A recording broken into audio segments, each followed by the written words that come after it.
So in this video we are going to start Anglo-Saxon period कि how सबसे पहला question होना चाहिए। अच्छा, सबसे पहले क्वेश्चन आपके मन में क्या आता है?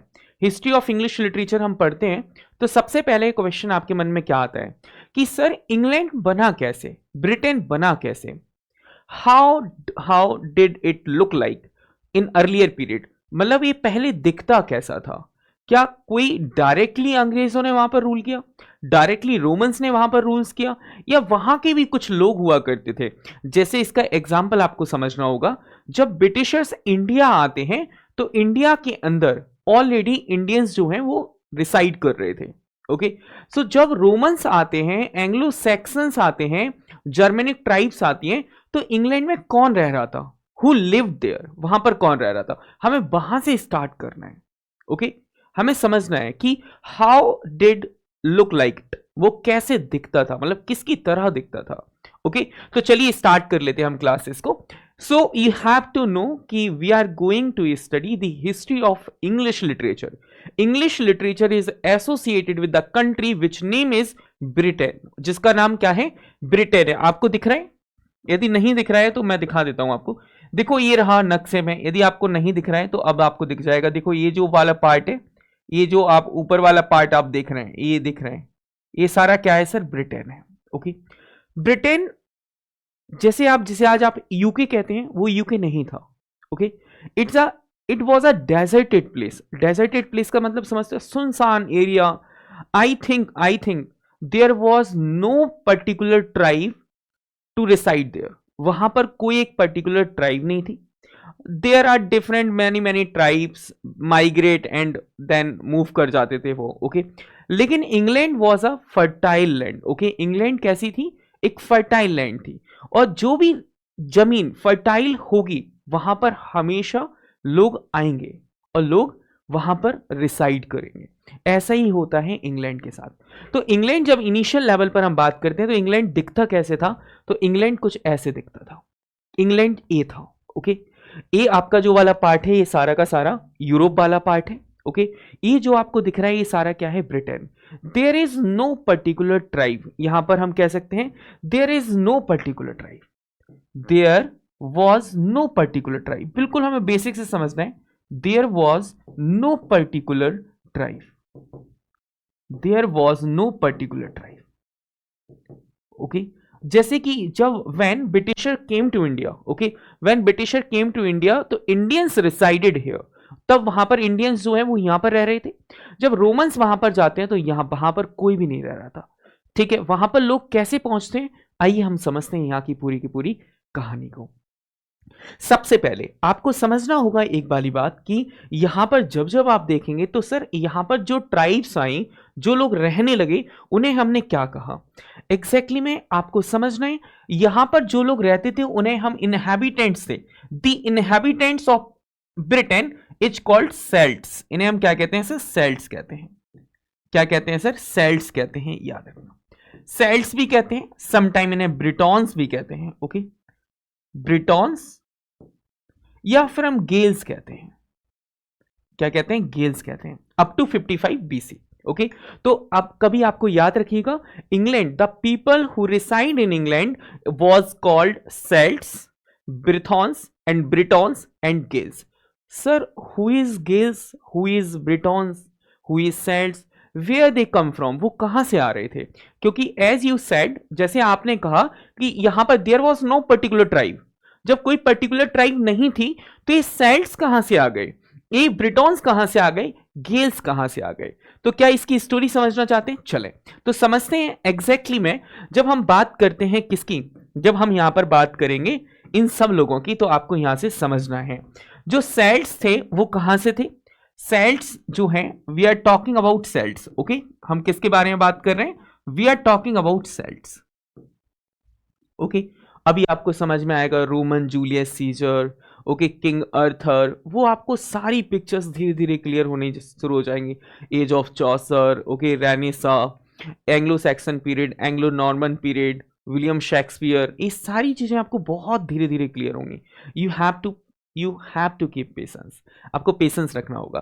एग्जैक्टली में Celts was Indo European tribe, मतलब सिर्फ एक नहीं है, okay, it is a composite race, एक कंपोजिट रेस थी, अलग अलग जगह से माइग्रेट होकर वो इंग्लैंड में रहने लगे थे, उन्हें हमने सेल्ट्स कह दिया या ब्रिटॉन्स कह दिया या गेल्स कह दिया। ओके, एग्जैक्टली में settled in western Europe. Okay, exactly बात समझना, ये कहां से, they are from Indo Europeans, Indo Europeans है। ओके, याद रखना, they are Indo Europeans, they are Indo Europeans, they are Indo Europeans, they are Indo Europeans now settled in. यदि आप देखना चाहते हैं कि अब ये लोग कहां पर हैं, नाउ सेटल्ड इन। ओके, नाउ सेटल्ड इन, आप देखेंगे फ्रांस। ओके, वो अब सेटल हो चुके हैं, इटली, फ्रांस, स्पेन, यहां पर जैसे कि आप बात करेंगे Italy, Italy, France, okay, France और स्पेन। ओके, बहुत प्यारा शहर,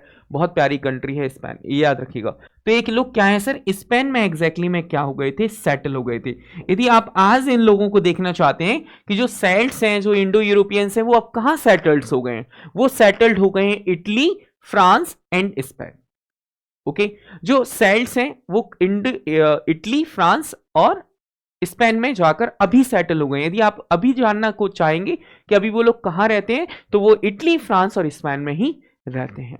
चले इनके बारे में जानते हैं। तो सर हुआ कैसे था, कि ये प्रोसेस क्या हुई थी, जो हमें समझना है यहां से एग्जैक्टली में क्या होता है। इन सो याद रखना, the Celts was Indo Europeans, वो कौन थे, इंडो यूरोपियंस थे। Sir Indo Europeans, Indo Europeans आप समझते हैं, नहीं समझते, अभी आपको समझाते हैं। Settle in western Europe in 6 and 7 BC, 6 और 7 बीसी में वो इटली, फ्रांस और स्पेन में सेटल हो जाते हैं। अब यहां से आपको समझना है वो सेल्ट्स आए कहां से, हु वॉज द सेल्ट। अभी सेल्ट का origin, we have to know the origin of Celts. Okay, जब तक हमें ज्योग्राफिकल चीजें नहीं पता होंगी, हम हिस्टोरिकल एंड लिटरेचर वाली चीजों को, लिटरेरी थिंग्स को नहीं समझ पाएंगे, लिटरेरी वर्क्स को नहीं समझ पाएंगे, इन्फ्लुएंस नहीं देख पाएंगे। कि जैसे कि आज मैं हूं, I am from MP, okay, born bottom from UP, now live in MP, exactly में, तो इसका मतलब यूपी का कहीं ना कहीं इंफ्लुएंस मेरे पास है। एग्जैक्टली यदि suppose that I was born bottom from Bengal, यदि मैं बंगाल से होता तो वहां का कल्चर, वहां की चीजें मुझ पर कहीं ना कहीं इंफ्लुएंस कर रही होती, ये सुनो। तो हमें जब भी हम लिटरेचर पढ़ते हैं, तो हमें इन्फ्लुएंस को समझने के लिए हमें ज्योग्राफिकल्स, जो ज्योग्राफिकल थिंग्स हैं, ज्योग्राफिकल सिचुएशंस हैं, ज्योग्राफिकल प्लेसेस हैं, वो समझना होता है। तो एग्जैक्टली में ये क्या रहा आपका, इमेजिनेशन करना, ब्रिटेन। ओके, इसके बाद ये साइड में यूरोप रहा, जर्मनी है, फ्रांस है, इटली है। ओके, यहां से आपको समझना है एग्जैक्टली में क्या हुआ, द सेल्ट्स ऑफ गॉल, जो यहां पर जो सेल्ट्स थे, गॉल के सेल्ट्स थे। ओके, गॉल का मतलब क्या है, फ्रांस की हम बात कर रहे हैं। दी सेल्ट्स ऑफ गॉल कॉल्ड गली, इन्हें हम क्या बुलाते हैं, गली बुलाते हैं। ओके, जो गॉल, जो सेल्ट्स, गॉल के सेल्ट्स हैं, उन्हें हम गली बुलाते हैं। Were conquered, okay, conquered by Roman Julius Caesar. Okay, Roman Julius Caesar का नाम सुना है, रोमन जूलियस सीजर। सर कैसे रोमन जूलियस सीजर को आपको याद रखना है, जब आप विलियम शेक्सपियर के वर्क देखते हैं तो रोमन जूलियस सीजर का नाम आपको मिलेगा। एग्जैक्टली में इनकी स्टोरीज बहुत पॉपुलर हैं, इनकी जो स्टोरीज हैं वो काफी पॉपुलर है, याद रखना, जो इनकी स्टोरीज हैं वो कैसी हैं सर, काफी पॉपुलर है। तो जब हम इंग्लिश लिटरेचर में रोमन जूलियस सीजर को देखते हैं तो वो रोमन जूलियस सीजर यही है। ओके, इनकी स्टोरीज हैं, ओके, इनके ड्रामाज में इनके कैरेक्टर हमें देखने को मिलते हैं। तो रोमन जूलियस सीजर का नाम याद रखिएगा। सर रोमन जूलियस सीजर जो है वो रोमन्स किंग थे। Okay, he was a Romans king, याद रखना। Who is Roman Julius scissor, Roman Julius scissor was a Roman king, वो कौन थे, रोमन किंग थे। ओके, आपको पता होगा when Greek civilization was its peak, जब ग्रीक सिविलाइजेशन अपनी पीक पर थी, जब रोमन सिविलाइजेशन वॉज फ्लरिशिंग, जब रोमन सिविलाइज फ्लरिश कर रही थी, व्हेन याद रखिएगा। सर नोट्स भी बनाएंगे सर साथ में, ये बहुत बेहतर है, वरना आपको स्लाइड आपको मिल जाएगी, जो भी हैंड रिटन नोट्स है मेरे, जो पीपीटी वर्क है वो आपको सब कुछ मिल जाएगा, परेशान नहीं होना, बस सुनना है आपको। Okay, the Celts of Gaul, Gaul means France, called Galli, okay, were conquered by the king, Roman king, Roman आपको याद आ रहा होगा Julius Caesar. Okay, Roman Julius Caesar. अब इसी टाइम पर फ्रांस से आपको लेना देना हो गया, मतलब कहीं ना कहीं फ्रांस का इंफ्लुएंस आपको इंग्लैंड में देखने को मिलेगा। और आपको याद आ रहा होगा एंग्लो नॉर्मन पीरियड, और जब हम बात करते हैं चार्ल्स सेकंड, ओके, 1660 में, तो वो फ्रांस चले जाते हैं अपनी नानी के घर। तो मतलब फ्रांस और इंग्लैंड का बहुत पुराना रिश्ता है, बहुत। ओके, तो यहां से फिर क्या होता है, द रोमनाइज्ड गली। ओके, अब जो गली है जिन्हें हम गली कहते हैं, इन्हें रोमन ने क्या कर लिया, कन्क्वायर कर लिया। व्हेन रोमन कन्क्वायर्ड गली, जब इन्हें गली को लोगों को कन्क्वायर कर लिया, तो वो क्या कहलाएंगे, दी रोमनाइज्ड गली कहलाएंगे। वो क्या कहलाएंगे, दी रोमनाइज्ड गली कहलाएंगे। Romanised Galli were then conquered by Germanic tribe Franks. एक जर्मेनिक ट्राइब्स हुआ करती थी, जर्मेनिक ट्राइब फ्रेंक्स। वापस से जर्मेनिक ट्राइब्स ने अटैक किया और जो रोमनाइज्ड गली थे उनको जीत लिया। अब जब रोमनाइज्ड गली को जीत लिया, इसका मतलब जो फ्रांस है, फ्रांस जो है वो जर्मनी से कहीं ना कहीं एसोसिएटेड हो गया। ओके, इसके बाद क्या कहते हैं कि सेल्ट्स जो हैं वो originally inhabitants, descendants of original Britons of Scots, Irish, Wales, Cornish and Gael migration 5th and 6th centuries onwards. Next आपको समझना है, यहां पर समझना है एक किंग हुआ करते थे, Clovis, Clovis first. Okay, who was the king, Clovis was the king who developed France. Okay, who developed France. Okay, that's why हम इन्हें क्या कहते हैं, क्लोप्स, जो इनके जो क्लोप्स है, Clovis first the considered and regarded as the founder of the French nation. और अब हम इन्हें क्या कहते हैं, फ्रेंच नेशन के फाउंडर भी कहते हैं। Clovis first the first king of the United Franks adopted Christianity. ये पहले किंग थे जिन्होंने क्रिश्चियनिटी को क्या कर लिया था, एडॉप्ट कर लिया था। ओके, ही एडॉप्टेड क्रिश्चियनिटी, उन्होंने क्रिश्चियनिटी को एडॉप्ट कर लिया। And he is regarded as the founder of the French nation, उन्हें हम फ्रेंच नेशन के फाउंडर भी कहते हैं। अब आपको पता होगा कि सर फ्रांस जो है, राइट नाउ हम फ्रांस की बात कर रहे हैं, तो फ्रांस में रोमन्स भी रह रहे हैं। ओके, फ्रांस में रोमन्स भी हैं। ओके, रोमन्स भी हैं, प्लस में अब जो जर्मेनिक ट्राइब थी जिन्होंने अटैक किया, तो यहां पर जर्मन भी है, जर्मनी भी है। यस और नो, यहां पर रोमन भी है और जर्मन भी है। रोमन एंड जर्मन का जो कॉम्बिनेशन क्रिएट होगा वो कहलाएगा France. Okay, and Romans and Germans together they developed France a lot, उन्होंने फ्रांस को बहुत डेवलप किया। यदि आप फर्स्ट डेवलप्ड कंट्री की बात करें तो वो है France. The first developed country was France. Okay, but prominently हम कह सकते हैं जो प्रीडोमिनेंटली यहां पर जो रूल कर रहे थे वो रोमन्स थे। क्या इतनी बात क्लियर है? गॉट इट और not, please let me no. अब हम आ रहे हैं सेल्ट्स पर। ओके, तो आपको समझ में आ गया सेल्ट्स ऑफ फ्रांस। ओके, जो सेल्ट्स थे फ्रांस के, जिन्हें हम गली कहते थे, जूलियस सीजर ने उन्हें कन्क्वायर किया। देन फिर जर्मेनिक ट्राइब उन पर अटैक करती है, रोमनाइज्ड जो गलीज थे उन पर। देन अब हम आ जाते हैं Ireland. Okay, the Celts of Ireland, याद रखिए, the Celts of Ireland, the Celts of Ireland जिन्हें हम गेल्स कहते हैं। क्या कहते हैं सर? गेल्स कहते हैं। Okay, the Celts of Ireland जिन्हें हम क्या कहते हैं? गेल्स कहते हैं। और द सेल्ट्स ऑफ फ्रांस क्या कहते हैं? The Celts of France. Okay, the Celts of France, इन्हें हम क्या कहते थे? गली कहते हैं। ओके, जो सेल्ट्स हैं, गॉल के सेल्ट्स हैं, उन्हें हम गली कहते हैं। और आयरलैंड की जो सेल्ट्स हैं उन्हें हम क्या कहते हैं? गेल्स कहते हैं। और ऐसा माना जाता है, इट इज सपोज्ड कि Gaels first came to England, first came to England. ये पहली बार यही इंग्लैंड आए थे, फर्स्ट केम टू इंग्लैंड। ये ब्रिटेन कौन आए थे सर? जो ब्रिटेन है, जो इंग्लैंड में जो फर्स्ट जो आए लोग हुए थे, उन्हें हमने क्या कह दिया सर? उन्हें हमने कह दिया सेल्ट्स ऑफ आयरलैंड। ओके, याद रखना, Celts of first came to England. England में यही लोग आए थे, इंग्लैंड में यही लोग आए थे। Okay, the first came to England, the Celts of Ireland. Later driven, अब एग्जैक्टली में क्या होता है, जब किसी को पता लगा हो कि मेरा पड़ोसी अमीर बन रहा है, तो कुछ पड़ोसी जो ताकतवर होते हैं वो जाते हैं और उसे, उन लोगों को भगा देते हैं और खुद वहां पर रूल करने लगते हैं। ऐसा ही कुछ इंग्लैंड में भी होता है, ब्रिटेन में भी ऐसे ही होता है।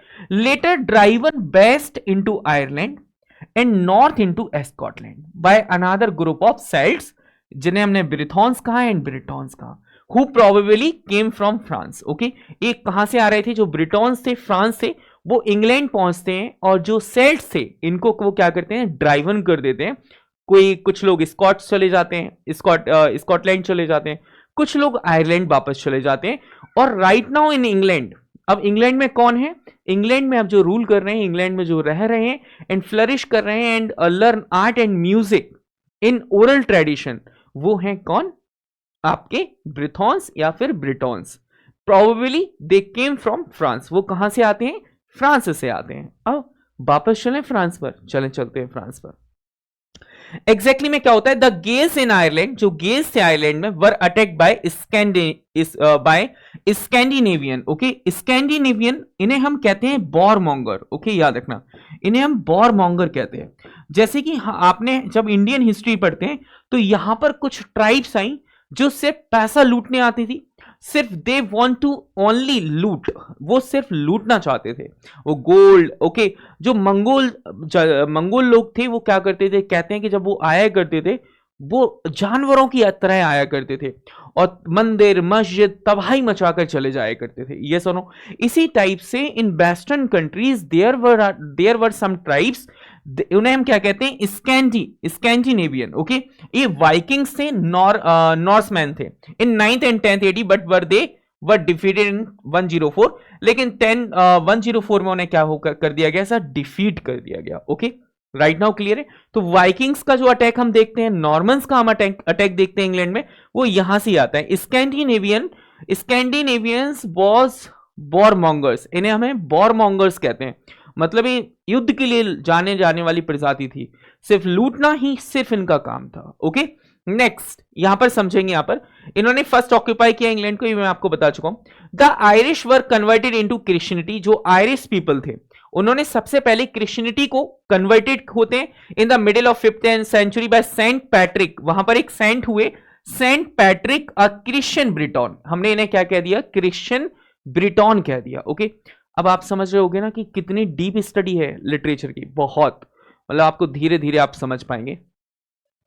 एग्जैक्टली में होता क्या है कि in by Saint Patrick a Christian Briton. Okay, तो फर्स्ट जो कैलिविस फर्स्ट ने क्रिश्चियनिटी को एडॉप्ट किया, देन फिर वो आयरलैंड चली जाती है। क्रिश्चियनिटी देख रहे हो, Christianity was spreading there, Christianity जो है वो लोगों के अंदर फैल रही थी।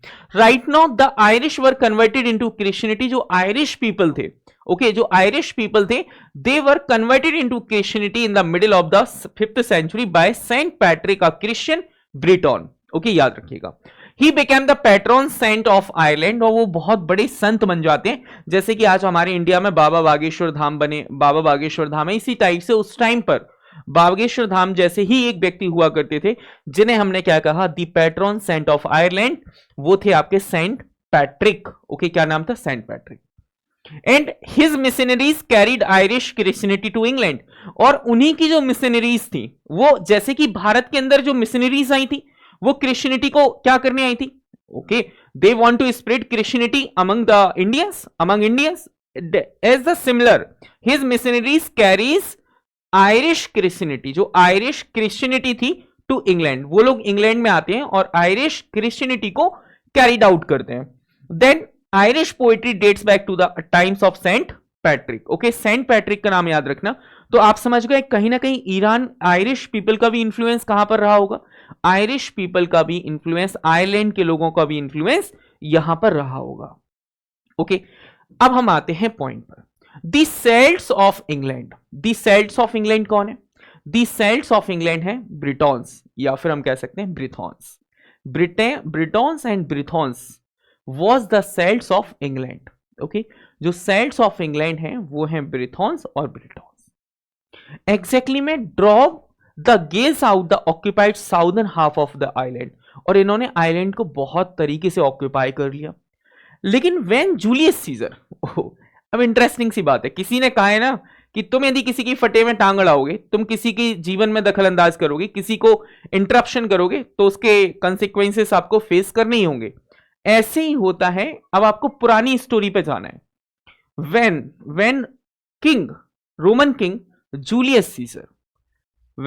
King Julius Caesar was conquering the France. Okay, जब conquering the गॉल, मतलब गॉल का मतलब फ्रांस के लोगों की बात हम कर रहे हैं। when Roman Julius Caesar was conquering the Gaul, Gaul कौन है? फ्रांस के लोग। द ब्रिटॉन्स ऑफ इंग्लैंड, जो ब्रिटॉन्स हैं, ये इंग्लैंड के जो ब्रिटॉन्स हैं, ये कहते हैं हम बहुत बहादुर हैं, हम तुम्हारी मदद के लिए अपने लोगों को भेजते हैं। कोई बात नहीं, भेजो, ठीक है। तो जब एग्जैक्टली में रोमन जूलियस सीजर फ्रांस पर अटैक कर रहे थे, उसी टाइम पर इन्होंने जो ब्रिटॉन्स ऑफ इंग्लैंड हैं, they sent help to their cousins गली ऑफ गॉल, एक गली को बचाने के लिए अपनी हेल्प भेजते हैं। कुछ लोग इंग्लैंड से जाते हैं फ्रांस में, क्यों जा रहे हैं? क्योंकि रोमन जूलियस सीजर को बचाना है। लेकिन आफ्टर कन्क्वायरिंग गॉल, जब वो गॉल को जीत जाते हैं, जो गॉल जो प्लेस है, जब वो उसको जीत जाते हैं, तो Roman Julius Caesar as a punishment invaded England in BC 55। और इसी टाइम पर जो रोमन जूलियस सीजर हैं, जब वो गॉल को जीत लेते हैं, तो वो कहते हैं कि तुम आए थे ना बीच में इन लोगों के, चलो अब तुम्हें भी हम अपना ही गुलाम बनाएंगे। तो रोमन जूलियस सीजर ने क्या किया? इंग्लैंड को भी इन्वेड कर लिया, जीत लिया, उस पर अटैक किया और उसे भी जीत लिया।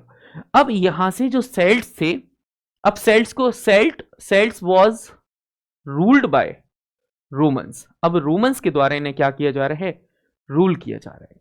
तो एग्जैक्टली में जब ऐसी बात होती है, तो कुछ रोमन्स जो आर्मी है, रोमन्स आर्मी कहां आती है? रोमन्स आर्मी आती है इंग्लैंड में, और इंग्लैंड के जो सेल्ट्स थे वो उनके ऊपर रूल करते हैं, बहुत सारी रोड्स बनवाते हैं, बहुत बड़े बड़े बिल्डिंग्स, मिलिट्री इक्विपमेंट्स, रोड्स, बास, ये सारी चीजों को डेवलप कराते हैं। इतनी बात क्लियर है? यस और no? Please let me know. तो अब इंग्लैंड के अंदर कौन आ चुके हैं? रोमन आर्मी आ चुकी है। रोम्स का रूल है इंग्लैंड के अंदर, और रोम्स में भी कौन है? Julius Caesar.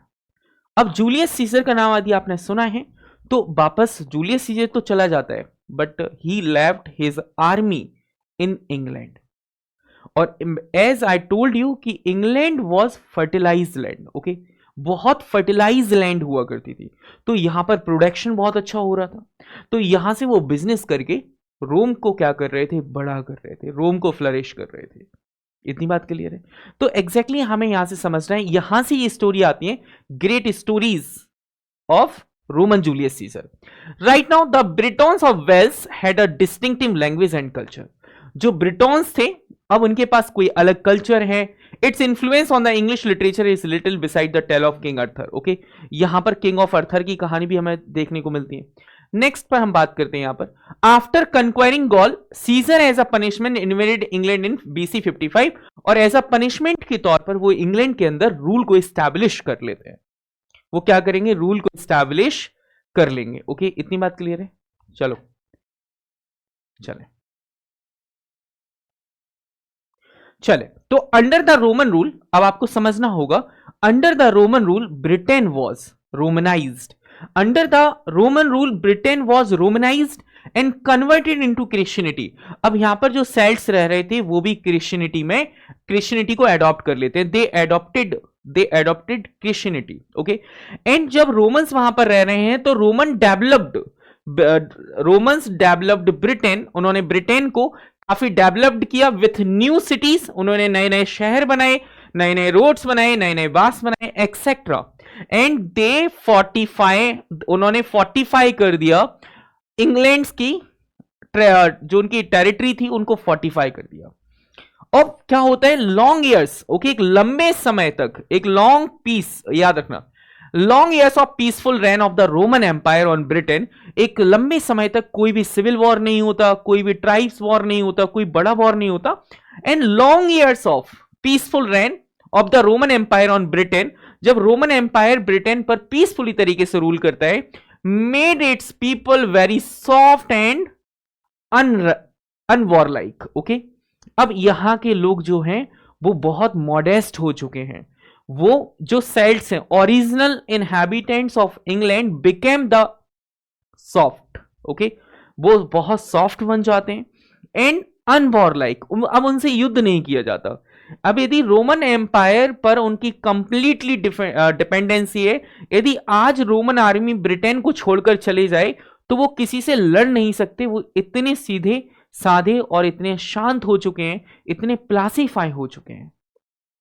हेंस इसके बाद होता क्या है, इन्वेजन आफ्टर इन्वेजन, एक लंबे इन्वेजन के बाद, याद रखना इन्वेजन आफ्टर इन्वेजन मतलब एक लंबे एक युद्ध के बाद दूसरे युद्ध, for so many years exterminated a majority of the Britons, तो यहां से जो ब्रिटॉन्स की मेजोरिटी थी वो भी कम हो जाती है। Many were force to immigrate into neighbouring countries, और यहां पर जो ओरिजिनल सेल्स थे उनको क्या किया जाता है, फोर्स किया जाता है कि वो इमिग्रेट कर जाएं अलग अलग कंट्रीज में। तो यहां पर जो मैंने आपसे कहा था कि जो ओरिजिनल जो सेल्स हैं, यदि आप तुम आज उन्हें देखना चाहते हो तो वो फ्रांस में, जर्मनी में, इटली में, स्पेन में आपको देखने को मिलेंगे। क्लियर है? जो ओरिजिनल सेल्स थे ना, क्योंकि जब वो रोमन एम्पायर के अंडर में थे तो उन्हें इतना फोर्स किया गया टू इमिग्रेंट कि तुम चले जाओ, इमिग्रेट कर जाओ, तो वो अलग अलग कंट्रीज में जाकर रहने लगे फॉर सेविंग देयर लाइफ, अपनी लाइफ को बचाने के लिए। क्लियर है? चल नेक्स्ट हम बात करते हैं। तो रोमन एम्पायर काफी लंबे समय तक काम कर रहे हैं। So 55 BC Roman Julius and Claudius, okay, Roman Julius Caesar and Claudius led successful towns were well constructed and military maintain the peace, okay, इन्होंने बहुत बड़े बड़े टाउन्स बनाए इंग्लैंड में और मिलिट्री को मेंटेन किया, पीस को मेंटेन करने के लिए। And the language was prevalent and Christianity came with Saint Augustine, okay, यहां पर आपको समझना है इस टाइम पर ब्रिटेन के अंदर आपको देखने को मिलेगा, इस टाइम पर आप ब्रिटेन में देखेंगे तो आपको लैटिन लैंग्वेज आपको देखने को मिलेगी।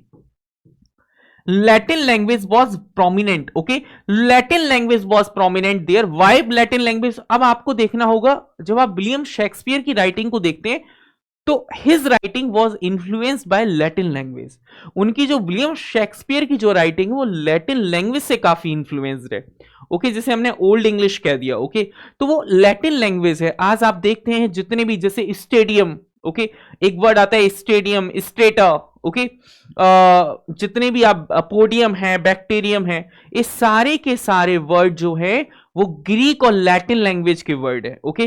तो मैंने इसलिए कहा कि English language was a composite language, okay, it is a mixture of और language and the English people, जो इंग्लिश पीपल है it is a composite race, एक मिली हुई रेस है, ओके। जैसे कि हम कहते हैं कि यदि एक ही प्लेस पर अंग्रेज भी आ गए, साउथ इंडिया के लोग आ गए, तो किसी ना किसी का अफेयर होगा, यदि किसी का अफेयर होगा तो आगे जनरेशन भी रन करेगी, तो वो जनरेशन जो ब्रीड, न्यू ब्रीड आएगी वो मिक्सअप ही होगी, वो एक कंपोजिट ब्रीड होगी। आई होप सो कि आप इतनी बात को समझ गए होंगे।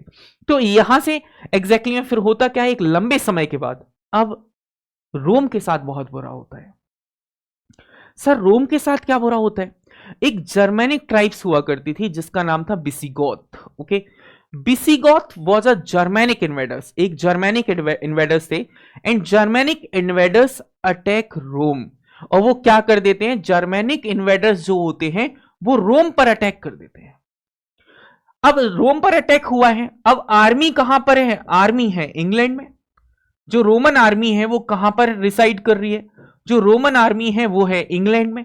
तो to save their country, to save their country, वो अपनी कंट्री को बचाने के लिए, टू सेव देयर कंट्री, अपनी कंट्री को बचाने के लिए from Germanic tribes, okay, they left Britain, वो क्या करेंगे, दे लेफ्ट ब्रिटेन, वो ब्रिटेन को छोड़ जाएंगे हेल्पलेस, वो ब्रिटेन को क्या करेंगे, हेल्पलेस छोड़ जाएंगे।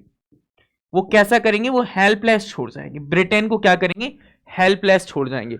और आपको जस्ट मैंने अभी बताया when Roman Empire was ruling over England, तो the people of England, the people of England, the people of Britain, okay, जो ब्रिटेन के पीपल्स हैं become soft and modest and unwarlike, अब वो इतने सॉफ्ट हो चुके हैं, इतने मॉडेस्ट हो चुके हैं कि अब वो झगड़ा नहीं कर सकते, बॉर नहीं कर सकते, अब तो उन्हें सेफ्टी के लिए कोई ना कोई तो चाहिए। तो completely the Roman army left England helpless, okay, वो रोमन आर्मी जो है वो रोम चली जाती है अपनी कंट्री को सेव करने के लिए, और इंग्लैंड जो है वो हेल्पलेस हो जाता है। तो याद रखना, दे left Britain defenceless and helpless, वो डिफेंसलेस उसे छोड़ देते हैं। अब जब आपको पता हो कि आपके घर में ताला नहीं लगाए और आपके पड़ोसी को पता हो कि ताला घर में नहीं लगाए, तो चोरी होना निश्चित है, यस और नो। तो ऐसा ही कुछ ऐसा होता है यहां पर। अब यहां पर कैसे ना कैसे करके बहुत जो स्कॉटिश ट्राइब्स हैं वो आकर अटैक करती हैं, लेकिन कहते हैं ना कि वहां पर suddenly there was a king which name King Arthur. Okay, याद रखना King Arthur. Do you have you heard the name of King Arthur? और आपको द टेल्स ऑफ अर्थर, एक there was a writer Thomas Malory. Thomas Malory wrote the work, okay, Morte they Arthur. Okay, Morte दे अर्थर। अर्थर का मतलब होता है the death of अर्थर। तो याद रखना ये सेल्ट्स ट्राइब से एक लास्ट किंग थे जिनका नाम होता है King Arthur. Okay, king Arthur 5th and 6th century, a legend defended England against Anglo Saxon. इन्होंने एंग्लो सैक्सन ट्राइब से, इन्होंने एंग्लो सैक्सन ट्राइब से इंग्लैंड को डिफेंड किया। ओके, इन्होंने डिफेंड किया and the figure became part of legends folktales, और ये फोकटेल्स का पार्ट बन जाते हैं, and was created by Geoffrey of Monmouth. Okay, even he was not mention by Bede of और एंग्लो सैक्सन क्रॉनिकलर्स। जो बीड, जो आपकी इक्लेक्टिकल हिस्ट्री ऑफ इंग्लिश इंग्लैंड है, उसमें इनका जिक्र नहीं होता। लेकिन किंग अर्थर, किंग अर्थर की बात करें तो किंग अर्थर के बारे में सुनना चाहते हो कि हाउ ही वाज बोर्न? तो देखिए एग्जैक्टली में इनके फादर जो है, इनके father was the king. King Arthur पैदा होते हैं एक डिस्गाइज तरीके से। इनके फादर किसी रानी को प्यार करते थे। ओके, उसका नाम मुझे अभी याद नहीं आ रहा, कैरेक्टर्स जब मैं मोटे दे अर्थर पढ़ाऊंगा आपको तब समझ लेना।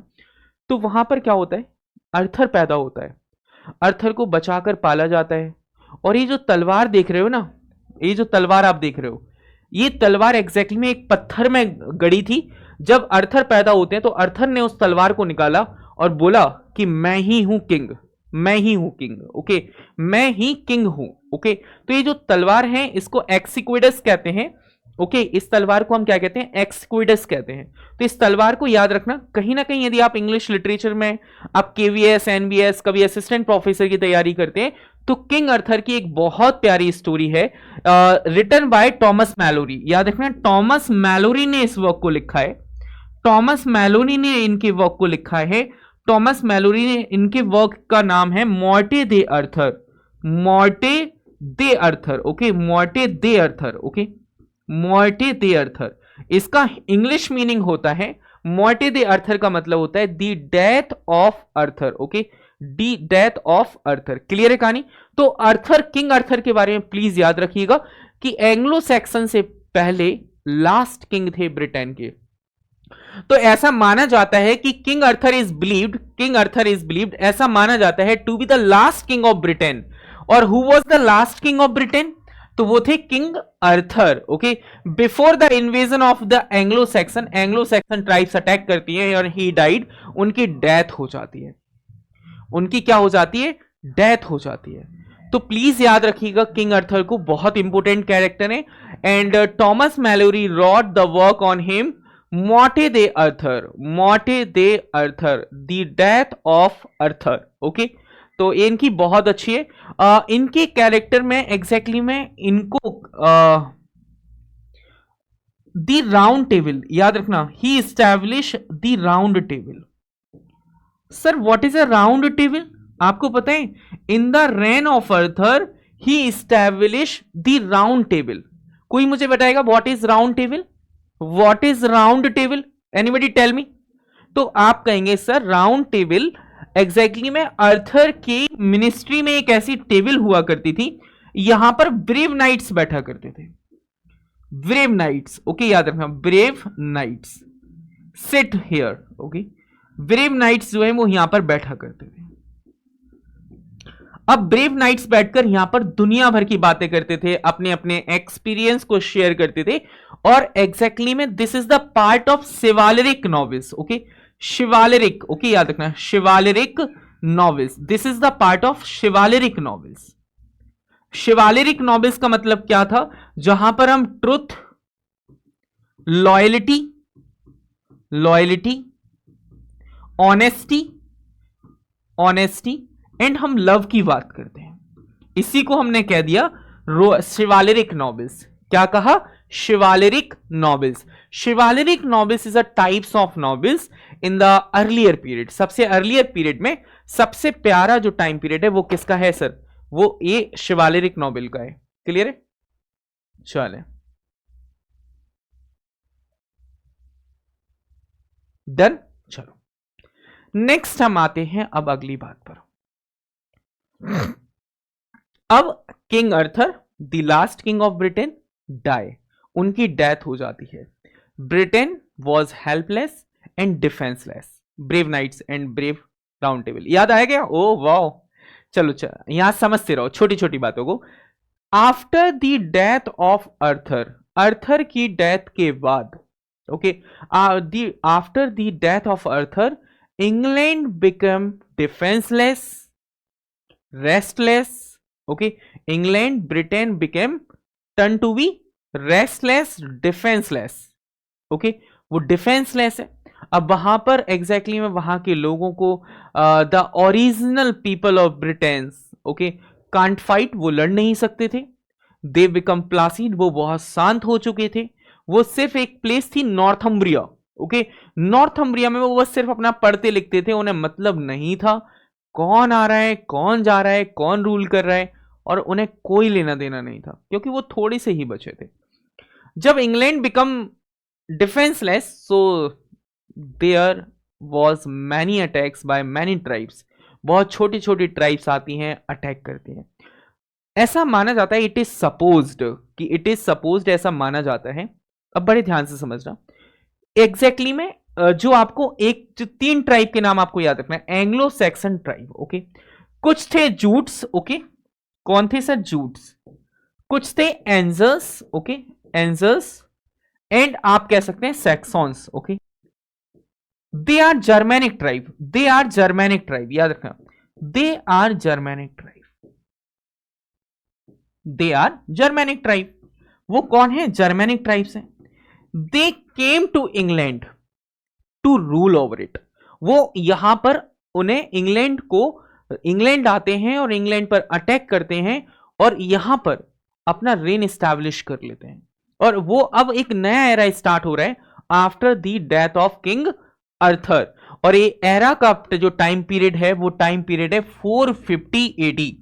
450 एडी में Angle Saxon Jutes came to England to rule, okay, वो इंग्लैंड आते हैं रूल करने के लिए, याद रखना। अब यहां से आपको समझना है। अब एक बार इंग्लैंड को वापस देखो। England was divided into 7 parts, okay, England was divided into 7 parts. कितने पार्ट्स में डिवाइडेड है? 7 पार्ट्स, ओके। एक पार्ट आपको दिख रहा होगा, ये वाला पार्ट आपको दिख रहा होगा, इसको हमने कह दिया सर नॉर्थम्ब्रिया, ओके, ओके, क्या नाम दिया सर? नॉर्थम्ब्रिया, ओके, याद रखिए इसका हमने नाम क्या दिया sir? Northumbria, okay. Northumbria was the centre of arts, okay, ये आर्ट का सेंटर था, द सेंटर ऑफ आर्ट। यहां पर सेंट ऑगस्टन रहते थे। यहां पर कौन रहता था सर? सेंट ऑगस्टन रहते थे। एक संत थे, वो ऑगस्टन रहा करते थे। वो यहां पर बैठकर इक्लेक्टिकल हिस्ट्री ऑफ इंग्लैंड लिख रहे थे, ओके। कहां पर? नॉर्थम्ब्रिया। एक जो मर्सिया नाम का पार्ट आपको दिख रहा है, ओके, मर्सिया वाला पार्ट दिख रहा है, येलो वाला, एग्जैक्टली में ये थोड़ा सा कैसा था? ये फर्टाइल लैंड था, ओके, फर्टाइल लैंड तो ये वाला भी है, ये फर्टाइल लैंड था एंड ये बिजनेस के लिए काफी ज्यादा पॉपुलर था। फॉर बिजनेस पर्पज से ये काफी सेंटर था, द सेंटर ऑफ बिजनेस।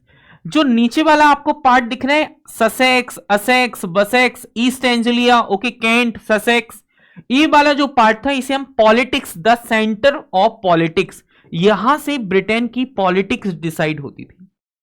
यहां से सेंटर जो यहां से ब्रिटेन की पॉलिटिक्स डिसाइड होती थी कि कौन रूल करेगा। क्योंकि यहां पर आप देख पा रहे हो ये इंग्लिश चैनल आपको यहां पर दिख रहा होगा, इंग्लिश चैनल, ओके। जितने भी अटैक्स होते थे वो यहां से होते थे, ओके। इंग्लिश चैनल है यहां पर नीचे की तरफ, क्या है? इंग्लिश चैनल है, ओके। तो इंग्लिश चैनल मतलब ये पूरा का पूरा समुंदर है, ये पूरा का पूरा समुंदर है। जो भी अटैक्स होंगे वो कहां से होंगे? यहां से होंगे। तो ये वाला जो पार्ट है, वेसेक्स, ससेक्स, कैंट, असेक्स, ईस्ट एंजलिया, ये पॉलिटिक्स के लिए बहुत फेमस था क्योंकि जितने भी अटैकर्स थे वो यहां पर आकर क्या करते थे? फाइट करते थे, वो यहां से रूल करना स्टार्ट करते थे। और जो नॉर्थम्ब्रिया वाला पार्ट है, this is the centre for art, ये आर्ट के लिए सेंटर माना जाता था, okay. There lived a saint whose name was Saint Augustine, उनका नाम क्या था? Saint Augustine. And Saint Augustine wrote the ecclesiastical history of English, okay, the sorry England, okay, इन्होंने इंग्लैंड की एक इक्लेस्टिकल हिस्ट्री लिखी हुई है, याद रखोगे? चले नेक्स्ट हम आते हैं, एक एक करके हम बात समझेंगे।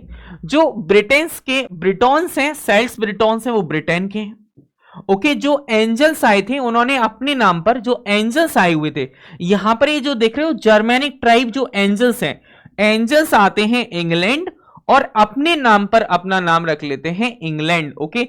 एंजल से ही इंग्लैंड बना हुआ है, ओके। तो याद रखना इंग्लैंड नाम कैसे बना? एंजल से बना हुआ है, ओके, याद रखिएगा। एंजल लोग यहां पर आते हैं। Now England was under attack picked from Scots from Ireland, okay. अभी जो इंग्लैंड था, जब after the death of Arthur, मैंने आपको कहा है कि इंग्लैंड वॉज डिफेंसलेस, तो यहां पर पिक्ट्स, स्कॉटलैंड से जो हैं वो पिक्ट्स के अटैक हो रहे हैं, ओके, एंड आयरलैंड से अटैक हो रहे हैं। तो Angles, Jutes and Saxons came to England to defend England. वो इंग्लैंड आते हैं डिफेंड करने के लिए, बट दे स्टिल रूल, वो रूल करना स्टार्ट कर देते हैं। They started ruling over England, okay. Next यहां पर आपको और समझना है सैक्सन्स कौन थे। अब आपको यहां से समझना है who was Saxons, who was Angles, who was Jutes, who was Celts, okay. देखिए सैक्सॉन्स वाला आप पार्ट देख रहे हैं, ये Saxons was a Germanic tribe, okay, Germanic Dutch थे, ओके। सैक्सॉन्स कौन थे? जर्मन डच थे, ओके, जर्मन डच थे, ओके। अब आपको एंजल्स दिख रहे होंगे, एंजल्स जो हैं, एंजल्स कौन है? ये एग्जैक्टली में साउदर्न डैनिश है, okay. The Angles were southern Danish, okay, Danish है, ओके, डेनमार्क से। एंड आपको दिख रहा होगा जूट्स, जूट्स कहां से? ये नॉर्दर्न डैनिश से। Jutes and Angles from Danish, मतलब डेनमार्क से। राइट नाउ जो सेल्ट्स हैं, अब ये तीनों ट्राइब आती हैं, अब ये सेल्ट्स पर क्या करना शुरू कर देंगी? रूल करना शुरू कर देंगी। तो हम कह सकते हैं Celts were driven by ASJ. ASJ का मतलब क्या है? A for, A stand for Angles, S for हम कह सकते हैं Saxons, and J stand for Jutes, okay. Right now clear. And the England was fertile land, England बहुत fertile land थी। And history of English, okay, venerable Bede the history of English, आपको याद रखिएगा। Right now come हम आते हैं, एक सबसे बड़ा पार्ट था नॉर्थम्ब्रिया, आपको समझना है धीरे धीरे।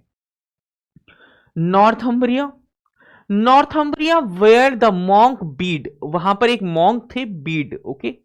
Monk Bede lived and wrote his ecclesiastical history of Britain, और इन्होंने इक्लेस्टिकल हिस्ट्री लिखी, ओके। जैसे मैंने सेंट ऑगस्टिन आपको बताया, ऐसे ही वहां पर बीड रहते थे, ओके। सेंट बीड आपको याद आएंगे, कौन रहते थे सर? मॉन्क कह लीजिए या सेंट कह लीजिए, okay. The monk Beed who lived in Northumbria, the monk Bede, who wrote the ecclesiastical history of Britain, इन्होंने ecclesiastical history लिखी है ब्रिटेन की। और that's why I also told you कि नॉर्थम्ब्रिया, जो नॉर्थम्ब्रिया वाला पार्ट है, it the centre for art, okay, the centre of art. एक किस चीज का सेंटर था? आर्ट का सेंटर था। यहां पर आर्ट है, लिटरेचर है, राइटिंग है, काफी फ्लरिश होती थी, ओके। फॉकटेल्स है, वो आप यहां पर काफी फ्लरिश होते थे। Next come to Mercia. Mercia is known for business and politics, okay. Mercia वाला जो पार्ट है वो बिजनेस एंड पॉलिटिक्स के लिए काफी फेमस था। तो याद रखिएगा Mercia, whose best known ruler Offa. यहां पर एक रूलर हुआ करते थे whose name is Offa, okay. Offa was the ruler of Mercia, Offa was the ruler of Mercia. ये मजे में जिंदगी जी रहे, इन्हें परवाह नहीं है किसी चीज की, इन्हें किसी भी चीज की परवाह नहीं है। और मर्सिया के बीच में इन्होंने क्या किया? एक डाइक, एक ओफा डाइक बना दी। ओफा डाइक मतलब जैसे हमारे सामने आपको याद होगा चीन की दीवार है, याद है? इसी टाइप से एक ओफा डाइक है। क्या है sir? Offa dyke. Offa dyke is built by King Offa, okay. So who was the king of Mercia, okay. आपको याद आ रहा होगा ना, who was the king of Mercia? तो the king of Mercia was Offa. Offa dykes along the border between Wales and England. इन्होंने क्या किया? यहां पर देखो साइड में क्या है? वेल्स है। ये साइड में क्या है? वेल्स है। वेल्स से काफी अटैक होते थे। तो जैसे कि भारत में आपको पता है चीन द बॉल ऑफ चाइना है, ऐसे ही इन्होंने ओफा डाइक बना दी। ओफा डाइक इज द कह सकते हैं बॉर्डर, या फिर हम कह सकते हैं is the boundary between Wales and England. This is large kingdom stretches over the Midlands, और एक काफी लंबा किंगडम था। किंग ओफा मतलब Offa dykes, okay. Wales and England के बीच में एक दीवार खड़ी कर दी, जिससे कि वो कैसे हो पाए, सेफ्टी के साथ रह पाए। और it the centre of politics, इस सेंटर था पॉलिटिक्स का इन इंग्लैंड। राइट नाउ अब हम आते हैं सर ईस्ट एंजिलिया। ईस्ट एंजिलिया आपको याद आ रहा होगा, ईस्ट वाला जो पार्ट है उसे हमने ईस्ट एंजिलिया कह दिया। East Anglia made of Angles, Anglia मतलब Angles, okay, Anglia of Angles. So East Anglia made up of angels, the North Folk living in the modern Norfolk and the South Folk living in Suffolk. The Sutton hoof ship burial was found in East Anglia. Okay, याद रखिएगा। Right now हम आते हैं cantt. Cantt में कौन settle हो गए? देखिए जूट्स आकर कहां पर सेटल हो जाते हैं? कैंट्स में आकर सेटल हो जाते हैं। तो कहते हैं Kent settle by the Jutes. जो जूट्स ट्राइब थी, जो जूट्स ट्राइब थी, ओके, वो आकर कैंट में सेटल हो जाती है। Ethelbert of Kent was the first Anglo Saxon king. Okay, पहले सबसे पहले किंग जो थे Anglo Saxon king Ethelbert of Kent, okay, Anglo Saxon king है। To be converted to Christianity by Saint Augustine around 1595 AD. Saint Augustine के द्वारा 595 AD में एक क्रिश्चियनिटी को एडॉप्ट कर लेते हैं और कन्वर्ट हो जाते हैं। राइट नाउ अब हमें समझना है वेसेक्स। बेसेक्स वाला पार्ट कौन सा है? देखो अब आपको बड़े ध्यान से समझना है, बेसेक्स बहुत इंपॉर्टेंट है। सर बेसेक्स क्यों इंपॉर्टेंट है? ये जो नीचे वाला पार्ट है ना, इट्स कॉल्ड बेसेक्स। इसे हमने क्या कह दिया सर? इसे हमने बेसेक्स कह दिया। It is a Wessex, okay. Wessex क्यों फेमस है? अब आप देखो इसका थोड़ा ज्योग्राफिकल कंडीशन आप देखोगे तो देखो इंग्लिश चैनल आपको यहां पर दिख रही होगी, it is a English channel. तो यहां पर पूरा समुंदर है, तो जितने भी अटैक्स होंगे वो कहां होंगे? वेसेक्स में होंगे। तो वेसेक्स जो है, जो बेसेक्स में रूल करेगा वो पूरे इंग्लैंड में रूल करेगा, क्योंकि ये तो सेफ कर रहा है ना इंग्लैंड को। यस और नो? तो Wessex is the most important part. Sir Wessex important part है, चलो देखते हैं यहां पर। Wessex is the important part. Wessex later kingdom of king Alfred, okay, later the kingdom of king Alfred, याद रखना, later the kingdom of king Alfred, okay, the only English king ever to have called the great and his equally impressive grandson Athelstan the first who could truly call himself the king of the English and king of Wessex. अब sir यहां पर आपको समझना है king Alfred के बारे में समझना है। अब यहां पर रूल कौन करेगा? यहां पर किंग एल्फ्रेड रूल करेंगे। Who ruled on Wessex? Who ruled over Wessex? तो किंग एल्फ्रेड क्या करेंगे? रूल करेंगे, okay. King Alfred ruled over Wessex. अब मैंने आपको कहा है जो भी बेसेक्स पर रूल करेगा वो पूरे इंग्लैंड पर रूल करेगा, क्योंकि वेसेक्स जो है वो जस्ट इंग्लिश चैनल से कनेक्टेड है। और जितने भी आपको नॉर्वियन हैं, ओके, जितने भी आपको आप नॉर्मन्स हैं, जितने भी इन्वेडर्स आप देखोगे वो वेसेक्स से होकर इंग्लैंड में आते थे। तो यहां पर बहुत बैटल्स हुई हैं, बहुत बैटल्स हुई हैं, तो आपको याद रखना है यहां से। राइट नाउ चल, and in battle of Stamford, अब बात को समझना है। 1066 इन बैटल ऑफ स्टैमफोर्ड, ओके, जैसे कि हमारे यहां नहीं होती पानीपत की लड़ाई, तो ऐसे ही है battle of Stamford, okay. Battle of Stamford, England defended Norwegian, England को क्या किया जाता है? England defended Norwegian attackers but within 3 weeks William of Normandy France attacked over England. William defeated Harold and December William was crowned. तो आपको पता है यहां पर जो है अटैक होता है, नॉर्वियन मतलब फ्रांस के लोग आकर अटैक करते हैं और फ्रेंच मोनार्की को वापस इंग्लैंड में क्या कर देंगे? इस्टेब्लिश कर देंगे। और अब एक जो ससेक्स हैं वो लोग हार जाते हैं और यहां से एक नया एरा स्टार्ट होगा 1066 में, एंग्लो नॉर्मन पीरियड। आपको याद आ रहा होगा 1006 में जो अभी हम एंग्लो सैक्सन पीरियड कह रहे हैं, सैक्सन्स डिफीटेड हो जाएंगे, सैक्सन्स हट जाएंगे, अब इंग्लैंड में रूल बचेगा Anglo Norman period, okay, Anglo Norman period in 1066, अभी हम 1066 तक पहुंचे नहीं है। Anglo Norman period, Anglo Norman period, why we called Anglo Norman period instead of Anglo Saxon period? क्योंकि Saxon was defeated by Normans, और जब सैक्सन्स जो हैं वो हार चुके हैं तो उनका वजूद खत्म। तो अब दो लोगों का वजूद है, एंग्लो ट्राइब का एंड नॉर्मन्स का। नॉर्मन्स कौन थे? Normans was from Norway, Norway is the part of France, तो ये फ्रांस का पार्ट था। और यहां पर after the battle of Stamford या आफ्टर द रूल ऑफ नहीं, during the rule of Normans the French language was prominent. Okay, जैसे अब तक इंग्लैंड के अंदर आप लैटिन लैंग्वेज प्रोमिनेंट देखते हैं, और अब यहां पर आफ्टर एंग्लो आफ्टर 1066 1066 के बाद French language was prominent in England. Okay fine, clear है? चलिए एक बार प्लीज मुझे कमेंट करके बताएं। नेक्स्ट पर हम बात करते हैं यहां पर। अब आता है नेक्स्ट वाला पार्ट, असेक्स। असेक्स कौन सा पार्ट है? असेक्स एंड ससेक्स। आप असेक्स और ससेक्स ये वाला पार्ट आप देख पा रहे हैं।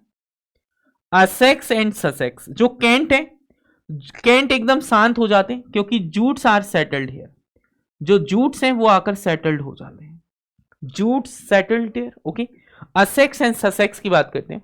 Here the battle of Maldon, okay, here the famous battle of Maldon, यहां पर बैटल ऑफ मेल्डॉन लड़ी गई थी अगेंस्ट द वाइकिंग्स इन 1991। जो वाइकिंग्स थे उनके अगेंस्ट में बैटल ऑफ मेल्डॉन, याद रखना। Sussex the southern section settled here. Okay, चल नेक्स्ट हम बात करते हैं। अब यहां पर आपको समझना है Anglo Saxon kingdom, Anglo Saxon kingdom जो है वो फ्लरिश हो गया। अब एग्जैक्टली में होता क्या है, इन 1850 जब एक टाइम पीरियड आता है 1850, अब अभी तक इंग्लैंड जो है वो 7 पार्ट्स में डिवाइडेड था, और अब इंग्लैंड को कंसोलिडेट कर दिया जाएगा इनटू 3 पार्ट्स। ओके, जो 7 पार्ट्स हैं वो कंसोलिडेट कर दिए जाएंगे कितने पार्ट में? सर कंसोलिडेट कर दिए जाएंगे ओनली 3 पार्ट्स में। आपको याद रखना कितने पार्ट्स में? सर आपके ओनली 3 पार्ट्स में। ओके, याद रखना। In by 1850 AD, by 1850 AD 7 kingdoms had been consolidated, इन्हें कंसोलिडेटेड कर दिया जाता है into 3 large Anglo Saxon kingdom. Anglo Saxon kingdom बोले तो एक पार्ट है नॉर्थम्ब्रिया, एक पार्ट है मर्सिया और एक पार्ट है वेसेक्स। वेसेक्स यहां पर किंग कौन है? King Alfred, the great king Alfred. Okay, याद रखना यहां पर कौन रूल कर रहा है? सर किंग ग्रेट एल्फ्रेड यहां पर रूल कर रहे हैं। Okay, so by 1850 7 parts of Britain, 7 parts of England had been consolidated into 3 parts, Northumbria, Mercia और वेसेक्स। मैंने आपको पहले ही बताया था जो वेसेक्स पर रूल करेगा वो दुनिया में रूल करेगा, पूरे इंग्लैंड पे वो रूल करेगा। यस और राइट नाउ हमें यहां पर समझना है। कहते हैं हम यहां पर by 1850 AD the 7 kingdoms had been consolidated into 3 large Anglo-Saxon kingdom, Northumbria is known for art, Mercia for politics, Wessex for battle. Okay, the Anglo-Saxon had become a Christian people. जो Anglo-Saxon लोग थे वो exactly में कौन बन चुके थे? वो क्रिश्चियन पीपल बन चुके थे। ओके, इस टाइम पर सेंट बीड ने एक बहुत एपिक वर्क लिखा था, the history, the ecclesiastical history of Britain. Okay, याद रखना the ecclesiastical history of Britain. Right now clear है? नेक्स्ट चलते हैं। अब हमें यहां से एक टर्म आता है Vikings. Okay sir, who is Vikings? अच्छा मुझे बताओ, अभी हमने स्कैंडिनेविया की बात की थी। Scandinavia was called warmongers. इन्हें हम क्या कहते हैं? वॉरमॉन्गर्स। तलवारें हैं, सिर्फ इनका काम लड़ना है, इनसे स्मेल बहुत आती है, कई दिनों तक नहाते नहीं, समुंदर में ही रहते हैं। ओके, बस लूटते हैं, यहां वहां अटैक करते हैं। इनकी लाइफ कुछ ऐसी ही थी। Viking comes from Scandinavia. Okay, Vikings, yes, Wessex King Alfred and Northumbria Saint of Augustine. Okay, and Bede, the monk Bede. Okay, Vikings came from Scandinavia. Okay, Vikings जो हैं वो कहां से आते हैं? स्कैंडिनेविया से आते हैं। Scandinavia, the region of modern day Denmark, Norway and Sweden. यदि आप आज के पार्ट में देखने की कोशिश करेंगे तो जो डेनमार्क है, नॉर्वे है और स्वीडन है, डेनमार्क, नॉर्वे, स्वीडन, ये वाला जो पार्ट है इसे हम स्कैंडिनेवियन कहते थे। क्या कहते थे सर? इसे हम स्कैंडिनेविया कहते थे। Scandinavia, the people of Scandinavia called Vikings. Vikings जो थे and during the Viking age they were seafaring, okay, seafaring करते थे। Norse people known for raiding, trading and exploring and settling vast areas, travelling from North America to the Mediterranean and Russia. वो North America से लेकर रसिया तक उन्होंने travel किया and leaving a significant impact on European history, language and culture. और जो Vikings थे उन्होंने अपना एक सिग्निफिकेंट इंपैक्ट किस पर? यूरोपियंस पर एंड लैंग्वेज एंड कल्चर पर क्या कर दिया? ड्रॉप कर दिया। क्या इतनी बात क्लियर हुई? चले, राइट नाउ वाइकिंग्स क्लियर है। अब सर वाइकिंग्स को क्यों समझाया? वाइकिंग्स जो हैं वो कहां से हैं? स्वीडन, आपको याद आ रहा होगा, Denmark, Norway, Sweden, okay. Denmark है, नॉर्वे है, स्वीडन है, यहां के लोगों को वाइकिंग्स कहते हैं। Vikings was a seafarer, वो सी फेरर थे, समुद्र में ही रहते थे। रेड करना, सेटल हो जाना, ट्रेड करना, एक्सप्लोर करना, इनकी हॉबीज हुआ करती थी। दे ऑल्सो कॉल्ड बॉरमोंगर, इन्हें बॉरमोंगर भी कहा जाता है। जब हम बस वेसेक्स की बात कर रहे थे इन बाय 1850, आपको याद आ रहा होगा, by 1850 7 parts of Britain had been consolidate into 3 parts, Northumbria, Mercia and Wessex, and the king of Wessex was Alfred, okay, याद आ रहा होगा, the great king Alfred, okay, याद आ रहा है, the great king Alfred. Sir why he called great, okay, उन्हें great क्यों कहा जाता है? अब आपको समझना होगा, क्योंकि उन्होंने वाइकिंग्स के अटैक से इंग्लैंड को बचाया। They defend England from Viking attacks. जो वाइकिंग्स के अटैक्स हो रहे थे उनके अटैक से वो इन्हें सेव करते हैं इंग्लैंड को। आइए समझते हैं आगे। सो कम टू द पॉइंट कि sir the great king Alfred की हम बात कर रहे हैं 887 से लेकर 88899, ओके, याद रखना, ये रूल करते हैं। सबसे ही डिफीटेड द वाइकिंग्स, वो वाइकिंग्स को हराते हैं in the battle of Eddington. Eddington, okay, जैसे हमारे यहां पानीपत का युद्ध होता है ऐसे ही वहां पर battle of Eddington. Eddington was a place, वहां पर वो वाइकिंग्स को हराते हैं और उनके लीडर जो थे then converted their leader Guthrum to Christianity. जो उनके वाइकिंग्स के लीडर थे गॉथरम, उनको क्रिश्चियनिटी में कन्वर्ट कर लेते हैं। and he recaptured London from the Vikings, और वो लंदन को वाइकिंग से वापस लेते हैं and establish a boundary, okay, establish boundary between Saxon and the Vikings. और वाइकिंग्स और सैक्सन के बीच जो मर्सिया वाला पार्ट है ना, वहां पर जो मर्सिया वाला पार्ट है वहां पर वाइकिंग्स थे, तो वो वेसेक्स और वाइकिंग्स के बीच में क्या करते हैं? बाउंड्री क्रिएट करा देते हैं and the area ruled by the Viking was known as the Danelaw. यदि आज हम बात करेंगे कि वो एरिया जो कि वाइकिंग्स के द्वारा रूल किया जाता था, okay, the area ruled by the Vikings, वो एरिया जो कि वाइकिंग्स के द्वारा रूल किया जाता था उसे हम डेनलॉ कहते हैं, उसे हम डेनलॉ कहते हैं, ओके, याद रखिएगा। Next, he strengthen his kingdom defences by creating a series of fortresses and a decent army. वो एक डिसेंट आर्मी बनाते हैं। ही बिल्ट शिप, पहली बार ऐसा होता है कि इंग्लैंड के अंदर शिप, और सबसे पहले द वर्ल्ड स्ट्रॉन्गेस्ट नेवी वो किसकी है? वो आज भी ब्रिटेन की है। यूके की जो नेवी है ना वो सबसे स्ट्रॉन्गेस्ट है, क्योंकि आपको पता होना चाहिए the great king, okay, the great king Alfred ने क्या किया था? He built ship against Viking sea attacks, so beginning the English navy. और यहां से इंग्लिश नेवी की स्टार्ट हो जाती है। He had books translated into English and promoted learning, और उन्होंने कई किताबों को इंग्लिश में ट्रांसलेट किया और लर्निंग को प्रमोट किया। डेट्स वाई आप आज भी देखिए यूके जो है वो काफी ज्यादा बुक्स लिखते हैं, आज भी बहुत ज्यादा नॉवेल्स हैं, बहुत the more and more novels published from London. Right now हम बात करते हैं, ही फाउंडेड मॉनेस्ट्री, उन्होंने मॉनेस्ट्रीज को फाउंडेड किया। He commission the writing of the Anglo Saxon chronicle, a historical record of the Anglo Saxon in Britain, okay, तो आप याद रख पाएंगे किंग को। चले, अब हमें समझना है द बैटल ऑफ मेल्डॉन। आपको याद आ रहा होगा बैटल ऑफ मेल्डन असेक्स इस टाइप में हुई थी 1991 में, आपको याद आ रहा होगा। एग्जैक्टली में द बैटल्स ऑफ मेल्डन की हम बात करते हैं। The battle of Maldon, the battle of Maldon 991 AD, Anglo Saxons under Byrhtnoth versus Vikings, defeat of the Saxons, यहां पर सैक्सन्स हार जाते हैं, and immortalised in the Old English poem the battle of Maldon, और एक poem है जिसका title है द बैटल ऑफ मेल्डन, आपको याद रखना। अब हमें आगे बात समझना है।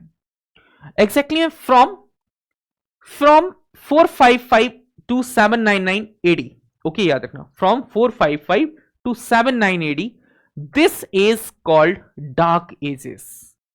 एग्जैक्टली में dark ages, Viking attacks, Norway attacks, दुनिया भर के अटैक्स की वजह से जो हमारे पास जो वहां के एपिक्स थे वो खो जाते हैं, और द ट्रेडिशन, जो आर्ट ट्रेडिशन था वो ऑरल था।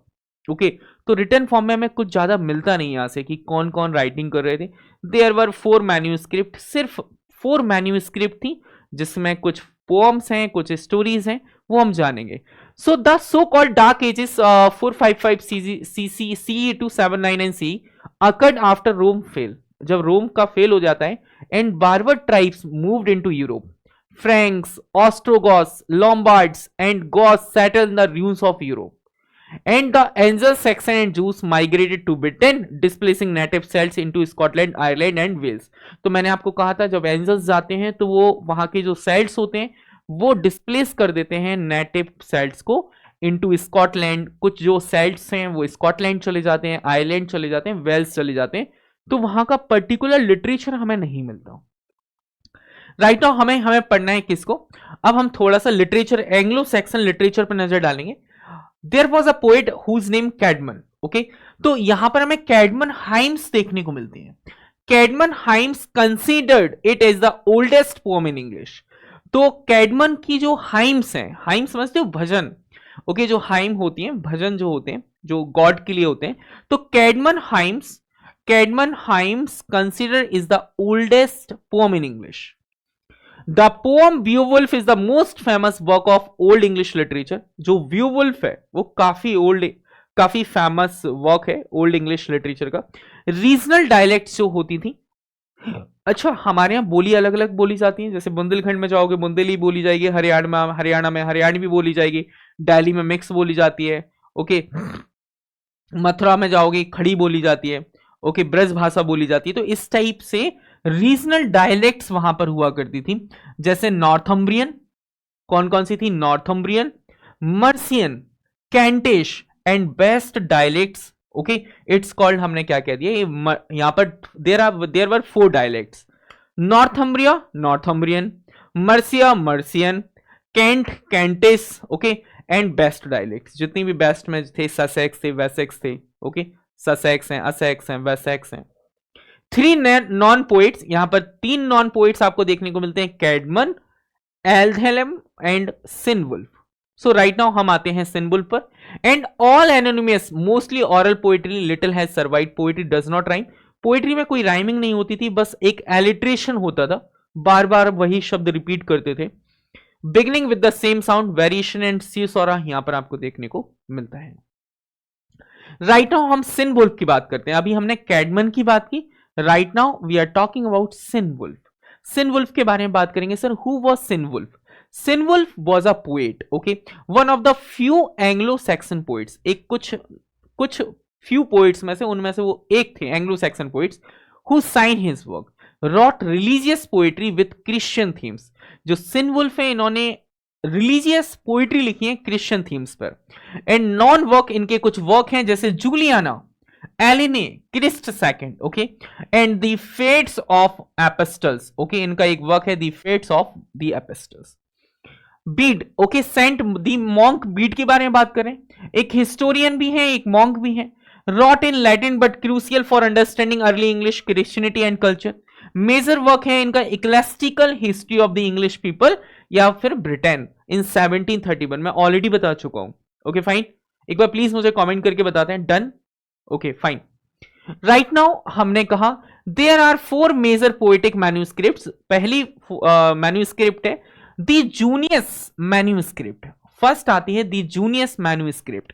मैन्यूस्क्रिप्ट का मतलब होता है जो हमें लिखे मिलते हैं। There are major four major poetic manuscripts. The first is the Junius manuscript, also known as the Caedmon manuscript.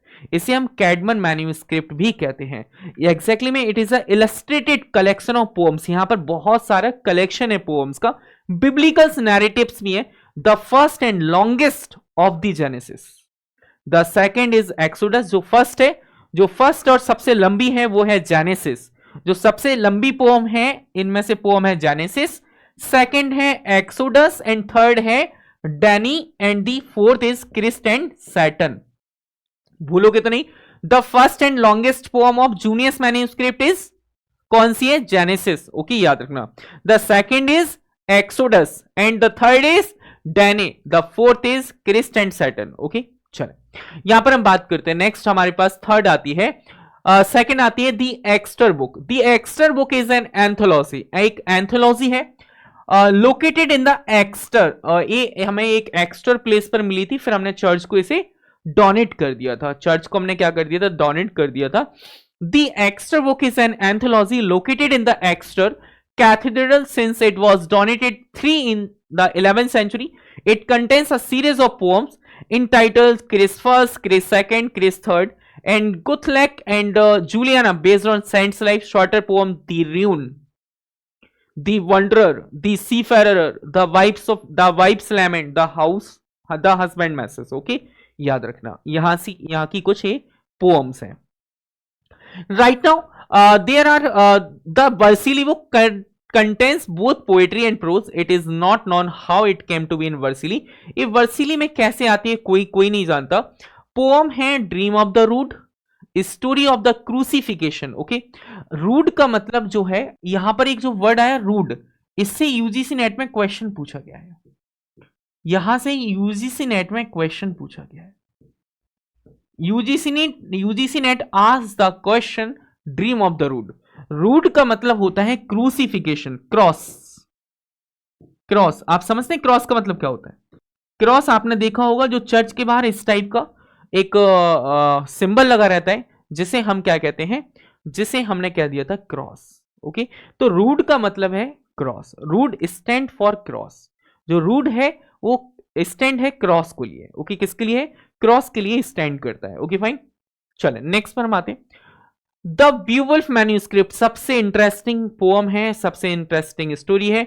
The Beowulf manuscript, British Library, Cotton Vitellius. Okay, sometime called the Nowell codex. इसी को हम novel Codex भी कहते हैं। Okay, कौन सी script को हम novel Codex कहते हैं? कौन सी वो स्क्रिप्ट है जिसे हम नॉवेल कॉडेक्स कहते हैं? तो नॉवेल कॉडेक्स कहते हैं बीवुल्फ की मैन्यूस्क्रिप्ट को। बीवुल्फ की मैन्यूस्क्रिप्ट को हम नॉवेल कॉडेक्स कहते हैं। Contains prose and poetry typically dealing with monstrous themes including Beowulf. आइए अब हम समझते हैं Beowulf को। Beowulf was a hero of the Geats. Okay, Beowulf was the hero of Geats. वो Geats का हीरो है। Okay, came to aid of Hrothgar. ये Hrothgar की मदद करने आता है। The king of the dance. ये dance के king है। Hrothgar कौन है? Hrothgar the king of dance. ये dance के king है। Whose mead hall in the Harrod has been under attack by a monstrous known as Grendel. Okay, इनका जो जब एक जहां पर एक पार्टी चल रही है, वहां पर एक मॉनेस्टर आ जाता है जिसका नाम है ग्रेंडल। आफ्टर बीवुल्फ स्लेज हिम, बीवुल्फ उसे मार देता है। ग्रेंडल्स मदर, जो ग्रेंडल की मां है, वो अटैक करती है हॉल पर, इज देन ऑल्सो डिफीटेड, उसे भी बीवुल्फ हरा देता है। तो ये थी इंग्लिश की फर्स्ट क्लास। ओके, एंड यहां पर हमने क्या क्या सीखा? यहां पर हमने सीखा था कैडमन हाइम्स को भी हमने देखा, मैन्यूस्क्रिप्ट्स को देखा, वर्सिली मैन्यूस्क्रिप्ट को देखा, एक्स्टर को देखा। ओके, कैडमन है, सिनवुल्फ है, बीड है, ये पोएट्स को हमने देखा, हिस्टोरियन को देखा। बीड ने एक मोस्ट इंपोर्टेंट वर्क लिखा था, the ecclesiastical history of Britain. Okay, and the English people. And कल हम पढ़ने वाले हैं Anglo Norman period. Okay, next episode के लिए आप तैयार रहिए, the Anglo Norman period. Anglo Norman period, यहां से आपको एंग्लो सेक्शन हमने खत्म किया। ठीक है, मिलते हैं आपसे नेक्स्ट सेशन में। जब तक ले आप हंसते रहें, मुस्कुराते रहें, खुश रहें।